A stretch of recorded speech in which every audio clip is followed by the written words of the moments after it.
La triple couronne est sans aucun doute la distinction officieuse la plus prestigieuse en sport automobile. Elle n'appartient à aucun championnat, il n'y a pas de trophée officiel, c'est simplement un titre honorifique qui consacre le pilote le plus complet de la planète. Il s'agit pour cela de remporter les 3 plus grandes courses au monde, les 500 miles d'Indianapolis, les 24 heures du Mans et le Grand Prix de Monaco. Même s'il y a débat sur ce dernier.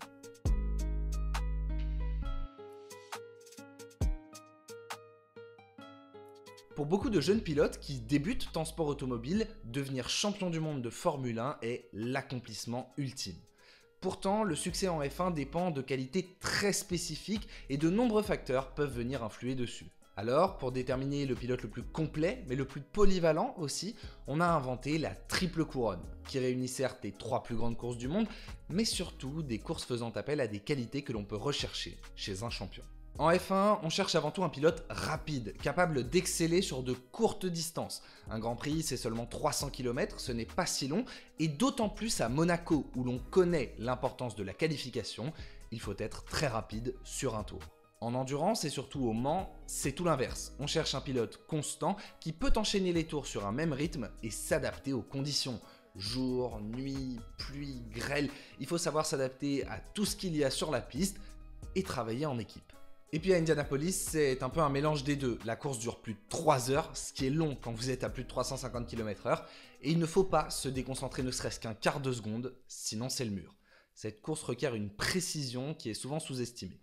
Le vainqueur de ces 3 courses est alors sans aucun doute possible le plus grand pilote au monde sur circuit. L'existence de Sébastien Loeb me force à préciser sur circuit. Et puis ces courses sont historiques, on l'a dit, ce sont les plus prestigieuses de la planète. Des 3, Indianapolis est la plus ancienne, la première édition a eu lieu en 1911, contre 1923 pour Le Mans et 1929 pour Monaco. Malgré quelques exceptions, en raison des guerres principalement, mais aussi du Covid, les courses ont généralement lieu chaque année entre la fin du mois de mai et le début du mois de juin, ce qui laisse la possibilité à chaque pilote de s'y reprendre à plusieurs fois, de tenter plusieurs fois sa chance, et à la liste des vainqueurs de s'allonger. Si ces courses appartiennent chacune à un championnat, elles se distinguent par le fait qu'il est généralement plus prestigieux de les remporter que de gagner le titre. L'Indy 500 dépasse largement l'IndyCar, elle lui est bien antérieure, et il en est de même avec les 24 heures du Mans et le championnat du monde d'endurance. Les voitures de ces catégories prennent même leur nom, on parle d'une IndyCar ou au Mans d'une Le Mans Hypercar, LMH, Le Mans Prototype 2, LMP2, et ainsi de suite. Mais pour ce qui est de la F1, c'est un petit peu différent. Le Grand Prix de Monaco est certes le plus prestigieux au calendrier, mais il est peu probable qu'un pilote lui préfère le championnat du monde. Ce qui entraîne des débats sur la nature réelle de la triple couronne.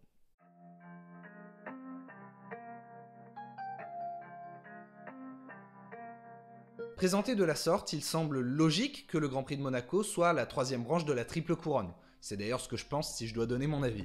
Mais certains ont des arguments pour privilégier le championnat à la course. À commencer par le fait que l'importance du Grand Prix de Monaco ne dépasse pas celle du titre en F1.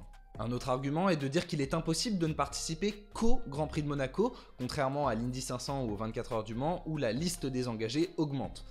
Maintenant, il n'en a pas toujours été ainsi, déjà le Grand Prix de Monaco est antérieur au championnat du monde de Formule 1, et puis même après pendant quelques années, certains ont continué de s'y rendre sans participer à l'entièreté de la saison. Parmi les défenseurs d'une redéfinition de la triple couronne, un certain Jacques Villeneuve affirme que c'est bien le championnat qui compte. Bon, il faut dire que ça l'arrange, il n'a jamais gagné Monaco alors qu'il est champion de F1, en plus d'avoir gagné l'Indy 500 et d'avoir déjà terminé 2e au Mans en 2008. On ne peut pas lui enlever qu'il a un argument de taille. L'unique détenteur de la triple couronne a lui-même affirmé dans une interview en 1975 que c'était bien le championnat qui comptait et pas seulement Monaco. Malheureusement, ce dernier est décédé quelques semaines après l'interview et on ne sait pas si sa pensée aurait pu évoluer. Mais pour beaucoup, cela n'aurait pas réellement de sens d'associer 2 courses à un championnat, si bien que dans l'imaginaire collectif, la triple couronne, ça reste Indianapolis, Le Mans et Monaco. Le plus simple finalement dans ce débat, ce serait de gagner les 2, Monaco et le championnat en F1, comme ça tout le monde est content. Et ça tombe bien, c'est ce qu'a fait l'unique détenteur de la triple couronne.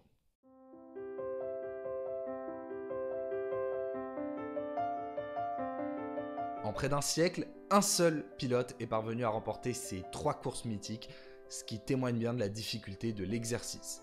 Et celui-ci porte un patronyme bien connu en Formule 1, Hill, qui représente 4 titres de champion du monde. Mais ce n'est ni Phil Hill, l'américain, ni Damon Hill, le rival de Michael Schumacher, c'est bien le père du second, Graham Hill. Graham Hill est un champion d'un autre temps, une époque où on ne parlait pas d'âge en sport automobile. En effet, il obtient son permis de conduire à 24 ans et approche de la trentaine lorsqu'il fait ses débuts en Formule 1 et au Mans. Cela ne l'empêche pas d'être l'un des plus grands pilotes de sa génération, le seul peut-être qui pouvait tenir tête au grand Jim Clark. En 1962, il devient champion du monde de Formule 1 devant Clark et un certain Bruce McLaren. Ça classe un pilote. Ajoutez-y de la longévité puisqu'il décroche une deuxième couronne en 1968 devant un certain Jackie Stewart. En plus d'être souriant et attachant, il est diablement rapide. Et c'est à Monaco qu'il écrit une grande partie de sa légende. Avec 6 victoires en principauté, Ayrton Senna est considéré comme le roi de Monaco. Mais avant lui, il y a eu Mister Monaco, Graham Hill, quintuple vainqueur en ville, dont 3 fois consécutivement en 1963, 64 et 65. Pour en revenir à la triple couronne, en F1, la case est cochée, que ce soit Monaco ou le titre, c'est fait. L'Indy 500, c'est presque une formalité. Il s'impose dès sa première participation en 1966. Il lui reste alors les 24 heures du Mans, la course qui lui résiste. Car à ce moment, il en est déjà à 9 participations pour 6 abandons. Un temps, on pense même que c'est trop tard, qu'il ne s'imposera jamais et que la triple couronne est un objectif impossible. Mais en 1972, 6 ans après sa dernière venue dans la Sarthe, il est de retour pour une 10e participation, cette fois chez Matra, aux côtés d'Henri Pescarolo. Et il va enfin compléter son palmarès avec la manière. Selon Pescarolo lui-même, c'est Hill qui fait la différence, de nuit et sous la pluie, et à l'arrivée, les deux hommes collent 11 tours à leur plus proche poursuivant. Graham Hill devient alors le premier détenteur de la triple couronne et l'unique si l'on nommait les constructeurs. McLaren et Mercedes ont également réalisé l'exploit, mais ça n'est pas vraiment la même chose. Mais plus que l'unique détenteur de cette distinction, il en est peut-être aussi l'un des inventeurs. En tout cas, il fait partie des premiers à en avoir parlé au cours des années 70, et depuis, beaucoup ont essayé, mais aucun n'est parvenu à l'égaler.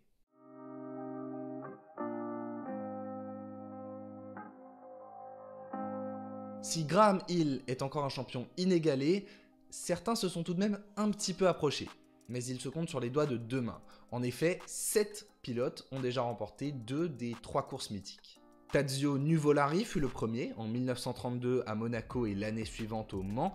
Maurice Trintignant, le seul français, en 1954 au Mans, puis 55 et 58 à Monaco. Bruce McLaren, en 1962 à Monaco et 66 au Mans. Ou encore Jochen Rindt, en 65 au Mans et 5 ans plus tard à Monaco. On en est à 4 pilotes sur les 7 dont je vous parle. Et vous voyez que c'est bien souvent les 500 miles d'Indianapolis qui manquent. En effet, parmi les 7 pilotes, donc seuls 2 s'y sont déjà imposés, tout simplement parce que c'est une course très américaine dans l'âme. Très peu d'Européens viennent y courir, et alors dans l'autre sens, c'est encore pire, il n'y a quasiment aucun Américain vainqueur de l'Indy 500 qui est allé par la suite courir en Europe. Malgré tout, c'est ce qu'a fait A.J. Foyt en 1967, l'un des plus grands exploits du sport automobile, puisqu'il a gagné Le Mans et les 500 miles d'Indianapolis à 2 semaines d'intervalle. Mais il n'a jamais tenté sa chance en Formule 1 et encore moins à Monaco. Parmi les vainqueurs européens de l'Indy 500, on a tout de même eu Jim Clark, mais pour ce faire, il avait raté Monaco cette année-là, qu'il n'a jamais gagné. Il ne fait donc pas partie de la liste, même s'il est champion du monde de Formule 1. De toute façon, il n'a jamais gagné Le Mans, où son meilleur résultat est un podium, mais en tout cas, le plus grand rival de Graham Hill est lui aussi l'un des plus grands pilotes de l'histoire.